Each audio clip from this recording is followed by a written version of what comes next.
안녕하세요. 50세 이후 건강 관리에 대한 자료들 정말 꼼꼼하게 챙겨주셨네요. 기사부터 연구 보고서, 정부 가이드북까지. 근데 이걸 쭉 읽어보니까요. 솔직히 머리가 더 복잡해지는 기분도 들어요. 아, 그러셨군요. 네, 어떤 기사에선 5060 세대 딱 하나만 고르라면 무조건 오메가3 이렇게 단언을 하는데 또 다른 자료를 보면 의사들은 60대 여성 최고의 영양제는 비타민 D라고 하고요. 네네. 거기다 근육 감소 막으려면 단백질이 제일 중요하다고 하고 정보가 너무 많으니까 오히려 뭘 챙겨야 할지 더 헷갈릴 수 있겠다 이런 생각도 들고요. 맞습니다. 그래서 오늘 저희의 목표가 바로 그 지점인 것 같습니다. 네. 이 흩어져 있는 정보들을 꿰어서 지금 당신에게 가장 중요한 게 뭔지 그 우선순위를 명확하게 정리해드리는 거죠. 좋습니다. 한번 제대로 파고 들어보죠. 네, 보내주신 자료들이 각기 다른 걸 강조하는 것 같지만요. 사실은 하나의 아주 큰 전제를 공유하고 있습니다. 어떤 전제인가요? 바로 50세 이후 우리 몸은 이전과는 다른 규칙으로 움직인다는 겁니다. 영양 흡수율도 떨어지고 세포 회복 속도도 더뎌지면서 예전엔 별로 신경 안 썼던 것들이 아주 결정적인 역할을 하기 시작하거든요.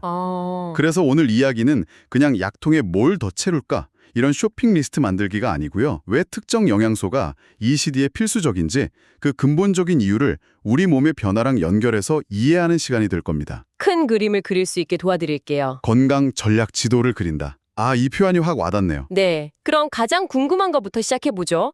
자료들에서 가장 치열하게 1위 자리를 다투는 두 후보, 오메가3랑 비타민 D입니다. 네, 그렇죠. 한쪽에선 심뇌혈관 질환, 치매 예방을 위해 오메가3가 수호신이라고까지 하고요.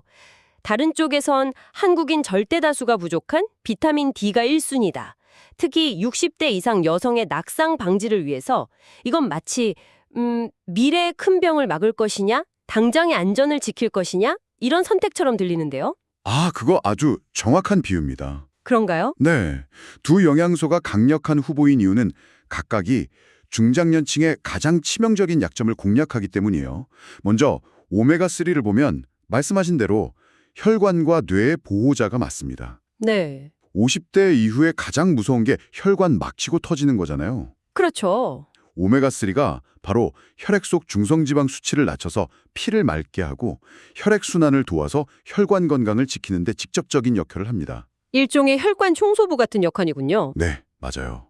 더 나아가서는 뇌세포의 주요 구성 성분이기도 해서 기억력 감퇴를 늦추고 치매 위험을 줄이는 데도 도움을 줄 수 있고요. 아하. 그리고 가장 결정적인 건 우리 몸이 이걸 스스로 만들어내질 못해요. 아, 정말요? 네, 그래서 반드시 음식이나 영양제로 먹어야만 하는 필수 영양소인 거죠. 자료를 보니까 이왕 드실 거면 흡수율이 높은 RTG 형태 제품을 식사 직후에 드시는 게 좋다고 하네요. 아, 그 RTG 형태라는 말이 그래서 나왔군요. 그냥 좋은 건 줄만 알았는데 흡수율 차이였네요. 맞습니다. 그럼 비타민 D는 어떤가요? 뼈에 좋다는 건 상식인데 자료들은 그 이상의 역할을 강조하던데요. 네, 바로 그겁니다. 비타민 D를 단순히 뼈 영양제로만 생각하면 그 가치의 절반밖에 못 보는 거예요. 그래요? 비타민 D의 핵심 역할은 뼈와 근육의 파트너입니다. 칼슘 흡수를 돕는 건 기본이고요. 더 중요한 건 근육 기능하고 신경 반응 속도에도 직접 관여한다는 점이에요. 아, 근육이요? 네, 나이가 들면 넘어지는 것 자체가 정말 큰 사고로 이어지잖아요. 맞아요. 자료에 나온 한 의사 칼럼 보니까 노년의 골절은 단순 부상이 아니라 삶의 질을 무너뜨리는 사건이다 이러는데 그 말이 정말 무섭게 다가왔어요. 바로 그 지점입니다. 비타민 D는 근력을 유지하고 또 위험한 순간에 몸이 빨리 반응하게 도와서 낙상 자체의 확률을 줄여줍니다. 아, 그러니까 뼈를 단단하게 하는 걸 넘어서 아예 넘어지지 않게 막아준다. 그렇죠. 훨씬 더 적극 들인 방어 전략인 셈이죠. 심지어 어떤 자료에서는 면역력을 조절해서 암이나 당뇨병 예방에도 효과가 있다는 연구 결과도 언급하고 있고요. 그렇군요. 오메가3가 보이지 않는 시한폭탄을 제거하는 예방이라면 비타민 D는 낙상처럼 삶을 급격히 무너뜨릴 수 있는 사고를 막는 안전장치에 가깝네요. 네, 그렇게 볼 수 있습니다. 하루에 한 1000에서 2000 IU 섭취를 권장하던데 이 정도면 충분한가요? 너무 많이 먹어서 문제되진 않고요. 좋은 질문입니다. 비타민 D가 지용성이라 과다 복용은 주의해야 하는 게 맞아요. 하지만 자료에 따르면 한국인 대다수가 햇빛 노출이 부족해서 심각한 결핍 상태거든요. 그래서 하루 1000에서 2000 IU 정도는 안전하고 효과적인 용량으로 봅니다. 아, 대부분이 부족한 상태군요. 네, 그래서 전문가들은 가장 좋은 방법은 혈액 검사로 자기 수치를 확인하고 용량을 조절하는 거라고 조언하죠. 그리고 사실 이 둘은 또 연결되어 있어요. 칼슘이 뼈의 재료지만 비타민 D라는 감독관이 없으면 그냥 쌓여만 있는 거거든요. 아하, 특히 폐경 이후에 골밀도가 급격히 떨어지는 여성분들께는 이 둘의 조합이 더욱 중요해지는 거죠. 그렇군요. 오메가3와 비타민 D가 일종의 특수부대 같다면 이 특수부대가 잘 싸우려면 기초 체력이 중요하잖아요. 맞습니다. 그 기초 체력, 바로 몸의 기본 골격인 단백질 이야기부터 시작해 봐야 할 것 같습니다. 바로 그 점이 모든 논의의 출발점이 되어야 합니다. 어떤 영양제를 쌓기 전에 몸의 기둥부터 세워야죠. 네, 식단이 기본이다. 그렇죠. 특히 중장년층에게는 근감소증이라는 피할 수 없는 숙제가 주어집니다. 보내주신 의학 논문을 보면 나이가 들면 우리 몸에 동화 저항성이라는 현상이 나타난대요. 동화 저항성, 말이 좀 어려운데요. 쉽게 설명해 주실 수 있나요? 물론입니다. 쉽게 말해서요. 젊을 때랑 똑같이 단백질을 먹고 똑같이 운동을 해도 우리 몸이 그 단백질로 근육을 만드는 효율이 뚝 떨어진다는 뜻입니다. 아, 일종의 단백질 연비가 나빠지는 거죠. 아하. 그래서 예전만큼 운동해도 근육이 잘 안 붙는다고 느끼는 게 그냥 기분 탓이 아니었군요. 정확합니다. 몸의 시스템 자체가 바뀌는 거예요. 와, 그래서 이 저항성을 극복하고 현상 유지만 하려고 해도 젊을 때보다 오히려 단백질 섭취를 의식적으로 더 늘려야만 합니다. 대한노인병학교에서는 노인의 경우 체중 1kg당 1.2g 이상 섭취하라고 권장하고 있습니다. 1.2g이요? 일반 성인 권장량보다 훨씬 많은데요. 네, 거의 30에서 50%나 많은 양이죠. 체중 1kg당 1.2g이면 만약에 60kg인 분이면 하루에 72g의 단백질이 필요하다는 건데 네, 맞습니다. 와, 식사만으로는 정말 쉽지 않겠습니다. 맞습니다. 그래서 부족한 양은 단백질 보충제나 영양 강화 음료의 도움을 받는 것도 현실적인 대안이 될 수 있다고 자료들은 이야기합니다. 네. 단백질이 근육의 재료라면 이 재료로 에너지를 만들어내는 기술자 역할도 중요하겠죠. 그게 바로 비타민 B군입니다. 단백질이 벽돌이면 비타민 B군은 그 벽돌을 쌓는 인부들이군요. 하하, 완벽한 비유입니다. 비타민 B군이 우리 몸의 에너지 대사에 필수적인 일꾼 역할을 하거든요. 특히 비타민 B12는 신경 기능을 유지하고 피를 만드는 데 결정적인데요. 나이가 들면 위산 분비가 줄어서 음식 속 B12 흡수율이 자연스럽게 떨어져요. 이게 부족하면 원인 모를 만성피로, 손발 저림 같은 게 나타나고 심하면 기억력 저하나 우울감까지 올 수 있습니다. 그냥 나이 들어서 그런가 보다 하고 넘길 게 아니네요. 그렇죠.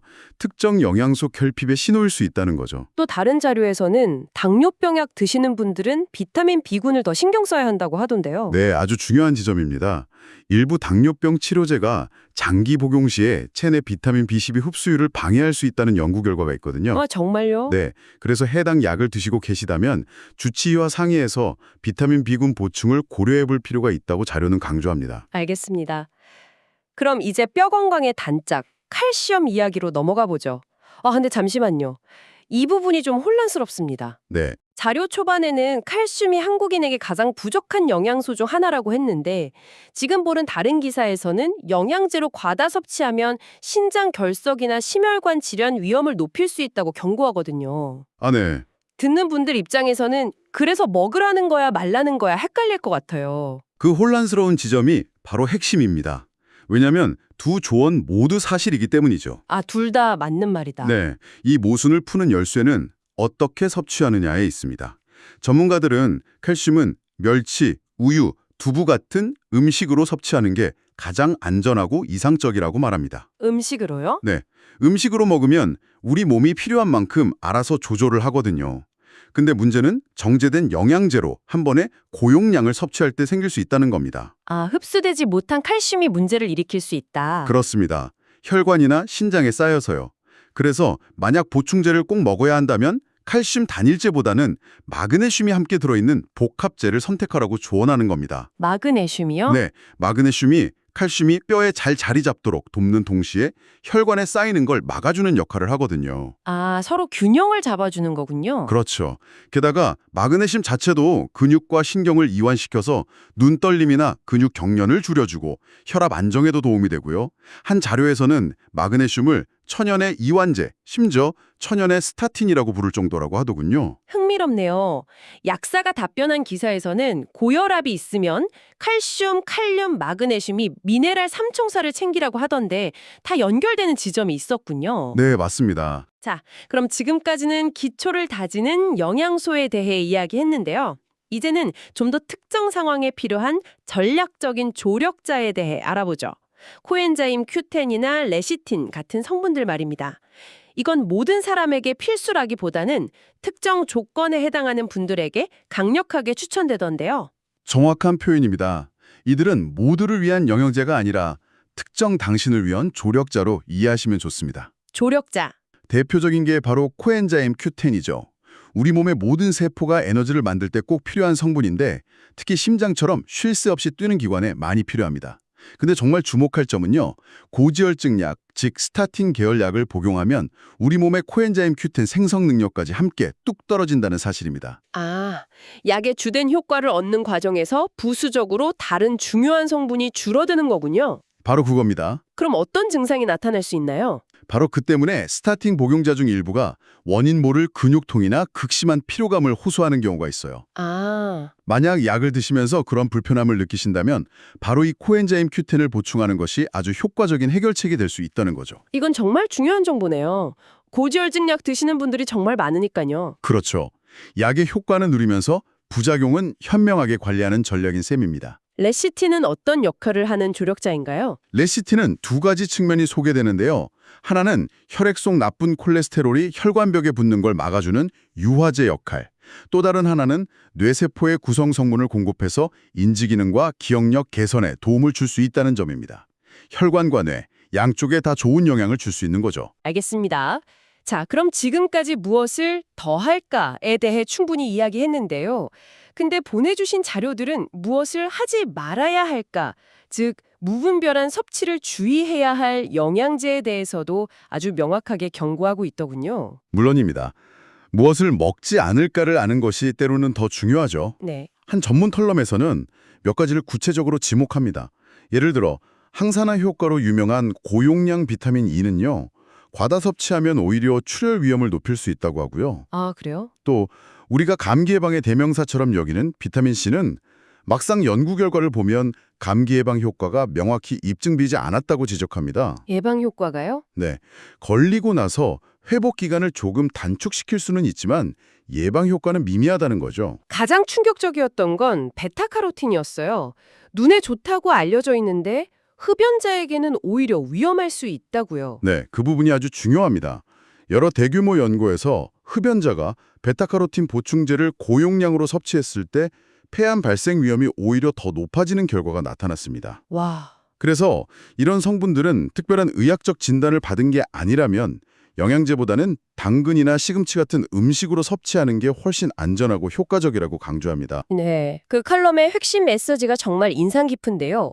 바로 많이 먹는 것보다 검사 후 내게 필요한 것만 먹으라는 겁니다. 묻지마 보충이 아니라 스마트한 보충. 바로 그겁니다. 자, 오늘 이야기를 정리해보니 50대 이후 영양관리는 내 몸의 약점 지도를 그리는 것과 같네요. 네, 좋은 표현입니다. 먼저 기초공사로 단백질 기둥을 단단히 세우고 한국인의 공통 약적인 뼈와 면역력은 비타민 D로 보강하고요. 네. 그 다음엔 가장 위험한 적인 심뇌혈관 질환을 막기 위해 오메가3라는 방패를 들고 마지막으로 고지혈증 약처럼 아군이 5인 사격으로 손실될 수 있는 코엔자임 Q10 같은 아군을 다시 챙겨주는 아주 전략적인 접근이 필요하겠습니다. 완벽한 정리입니다.